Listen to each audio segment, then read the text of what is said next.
Hi there, and welcome again to the Explaining History podcast. And I'm going to look today at the war reporting on the Eastern Front during Operation Barbarossa. This kind of neatly dovetails two themes together that I've been following over time. Firstly, the Barbarossa podcasts I've been doing recently, and secondly, the issue of war reporting in the 20th century.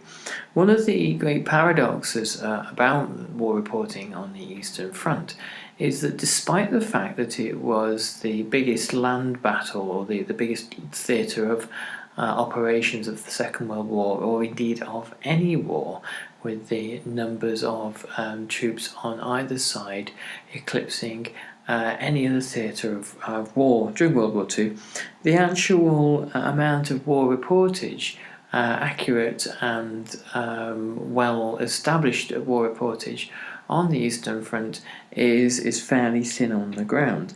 There were some significant, well-known Western journalists in Russia, and obviously Soviet journalists with the Red Army. But of course, the German army, the Wehrmacht, had its own embedded reporters and produced its own version of the truth as well. And this had the effect of ensuring that Western readers confused about events in Russia. They relied on official accounts from the Soviet Union, which were generally reported in British and American newspapers in the most generalised of terms. Now, it's hardly surprising when Britain and America are fighting their own battles in their own theatres of operations in the Pacific, in North Africa, for example, for them to focus almost exclusively on their own achievements and setbacks. But the question of Russia and the Russian front would be decisive in the outcome of the war.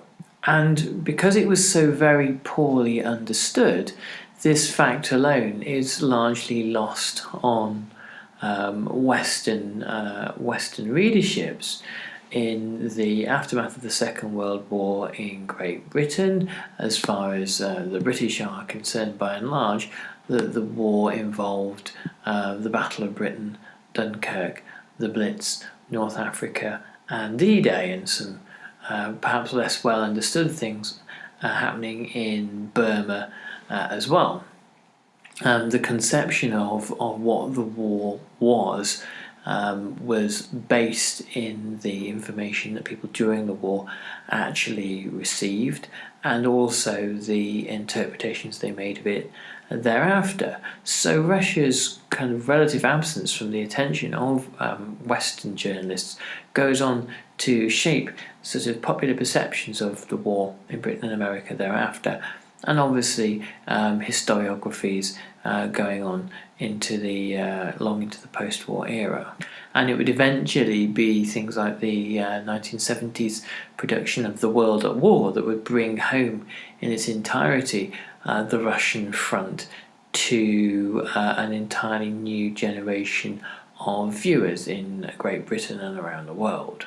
Now, as I've said previously, Barbarossa was common knowledge across Europe before it began.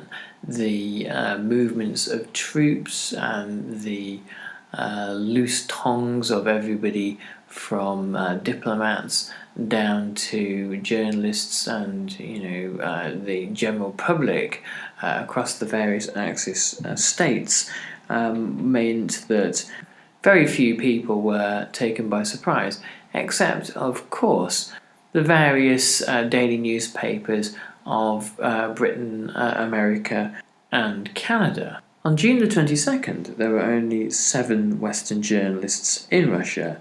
Erskine Caldwell and his wife, Margaret Bork-White, who were doing a feature for Life magazine about the Soviet countryside of all things. Correspondents from the Times and the New York Times were nowhere to be found. And instead, the normal news services of Reuters, United Press, Associated Press, and one journalist, A.T. Chollerton of the Daily Telegraph, were present in Russia, but with little idea about what was about to happen. So one does wonder slightly about their news gathering skills. So it was Nazi Germany that broke the story. The Western press took their information from official pronouncements by the Third Reich itself. 1 week earlier, German correspondents had been briefed about the impending operation, and all telephone communications from Berlin had been severed to prevent there being any deliberate or unwitting transference of key top secret information.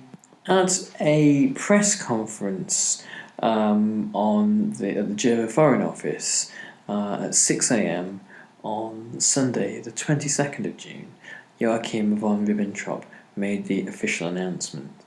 Their correspondents were then allowed to send their stories back to their various countries immediately.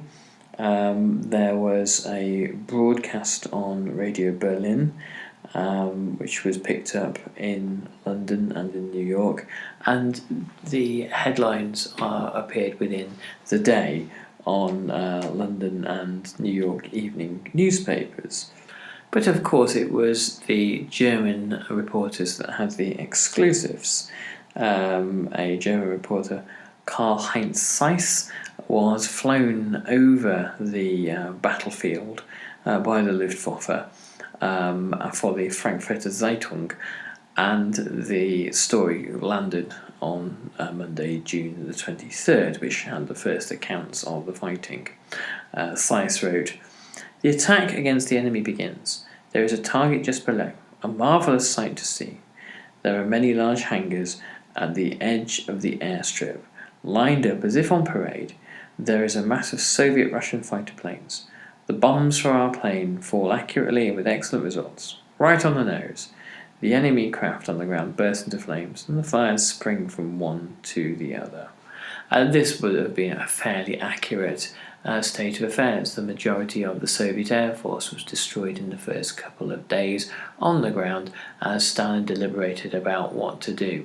The belief that Stalin had was that the attack was either a hoax or an accident, or there was some other explanation for it, and he was determined not to retaliate lest to provoke Hitler and give the Allies the Nazi-Soviet war that they wanted. So the refusal to scramble aircraft not only came from that, but from the fact that most of Stalin's most senior air marshals had been executed in the latter stages of the Stalinist purges. The entire infrastructure of command and control of air defence had broken down because so many experienced officers had been executed or imprisoned. In the first couple of days, 2,000 aircraft, nearly the entirety of the Russian Air Force at that point, was destroyed, along with several thousand tanks, and 500,000 men were captured, with 1 million others taken prisoner. Nazi newspapers reported that the reason for the ease of the invasion was that Soviet citizens had believed a pernicious and now clearly untrue Soviet myth, the belief that any power, capitalist, fascist and what have you, attacking the Soviet Union would collapse within hours because the workers of that state would not tolerate a war being waged against the Russian proletariat and would rise up and go on strike, and the entire society would crumble. Therefore, the Nazi newspapers suggested this meant that the rather slow-witted Slavs over the border hadn't invested in proper defences, and they had been really relying on this strategy that did not account for the fact that the German people would unite as one.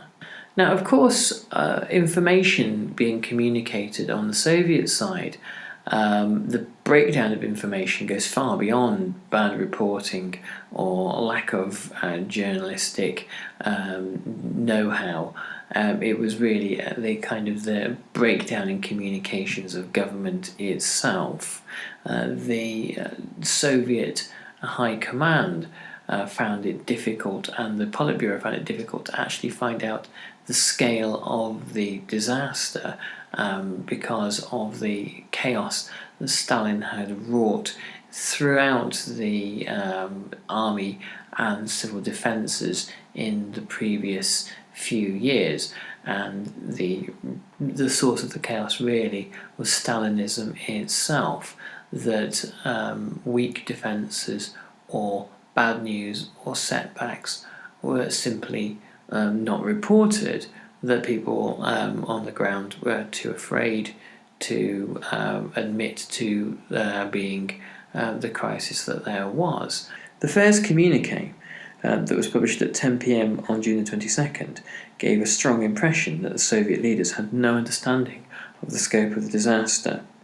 It said, "In the course of the day, regular German troops fought our frontier troops but achieved minor success in a number of sectors." And it took until July the 3rd for Stalin to emerge from his existential crisis at his dacha outside Moscow and to broadcast to the nation, "Comrades, citizens, brothers and sisters, fighters of our army and navy.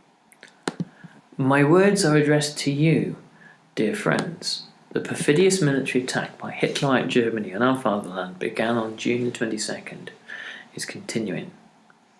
In spite of the heroic resistance of the Red Army, and although the enemy's finest divisions and finest Air Force units have already been smashed and have met their doom on the field of battle, the enemy continues to push forward, hurling fresh force to the front.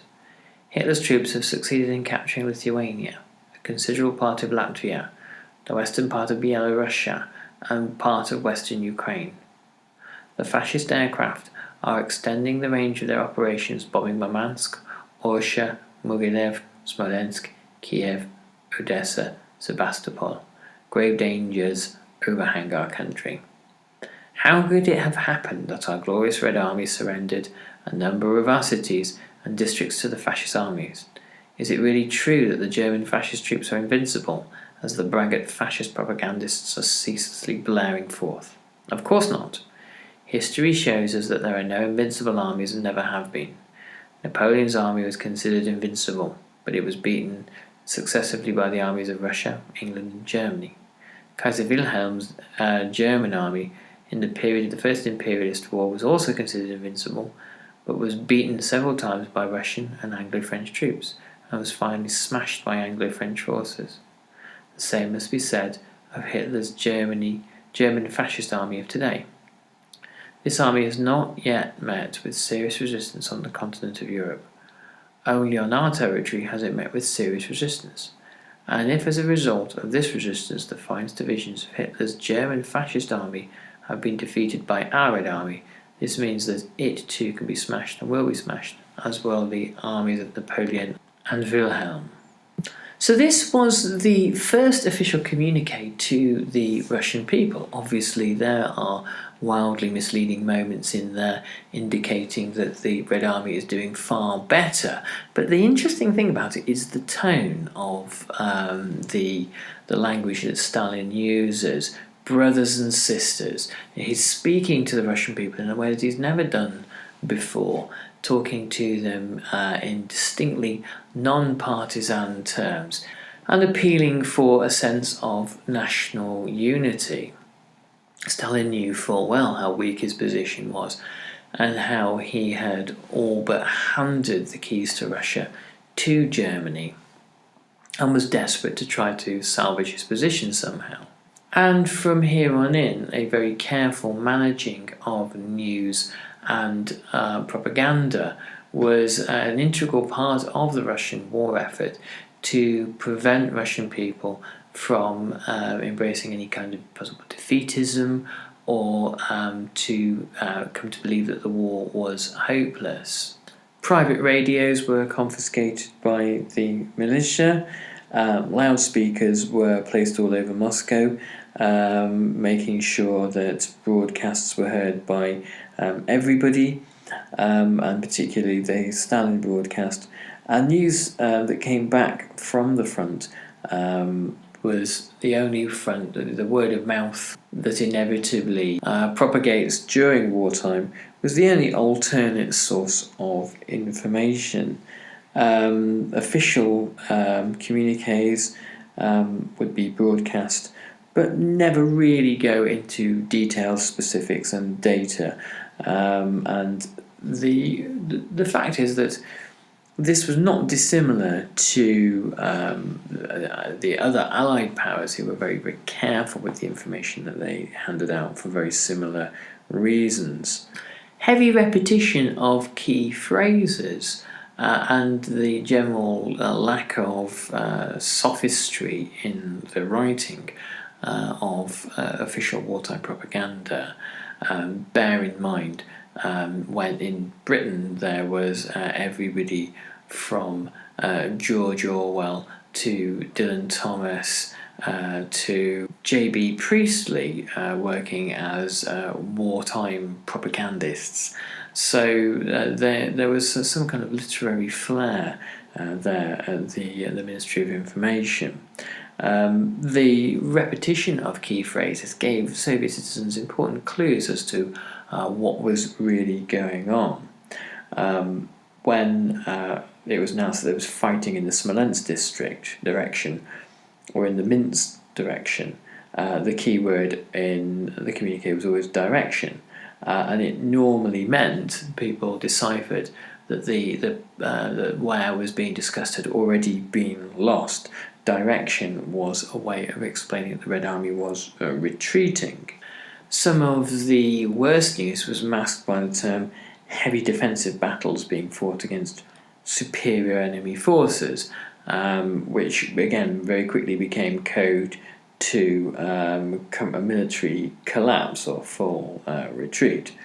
Complex situations were again another euphemism, and or the statement that nothing of consequence had occurred, which could both mean that nothing had actually happened, or that there had been a military disaster that the army was not willing to disclose. Throughout the war, a series of Soviet journalists became household names and national figures as a result of their retreat and then later offensive with the Red Armies. Ilya Ehrenberg wrote for the Red Star and was a bitterly angry anti-German polemicist, and later a vituperous figure of the Cold War attacking the West. His work was often syndicated in Western newspapers. Vasily Grossman was perhaps the most famous. He wrote the famous book Life and Fate, and his war correspondence has been immortalised. I think Anthony Beevor wrote a book about him. Konstantin Simonov, another key figure. If you want to read about Simonov in depth, get Orlando Fige's The Whisperers, and the story of Simonov is and his rise to being a celebrated poet and literary figure, and almost kind of like the Hemingway of Russia, a rather larger-than-life character who lived extremely lavish lifestyle as one of Stalin's favourite journalists. Orlando Figes writes kind of very great depth about him in The Whisperers, so well worth a read. Those were the three key war correspondents. Ehrenberg in 1942 wrote, "We did not create our life easily, but this rough and polished life was our own way of life. It reminded one of the rough draft of an astounding poem, all blotted and scratched. When we were building nurseries, evil news came to us from the West. they were building bombers which would kill hundreds of children in one night. The smell of Germany's animal breath was wafted to us, and we said to our wives, "You'll have to wear the old wedding dress another winter." And this version of Soviet history that Ehrenberg was putting across, this was published on the anniversary of the October Revolution, and it was a way really of him presenting the Soviet Union as being whiter than white, as being entirely innocent, and the victim of capitalist and fascist aggression.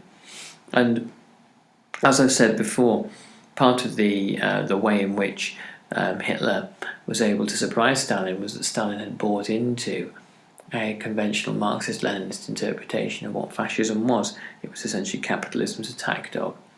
Well, that may well possibly have elements of truth to it, but as far as Hitler was concerned, Hitler wasn't in the thrall of capitalist powers.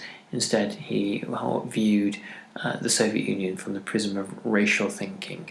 Throughout the 1930s, there had been a lively scene at the Metropole Hotel in Moscow, where the Soviet hierarchy and Western journalists rubbed shoulders, looking for exclusives.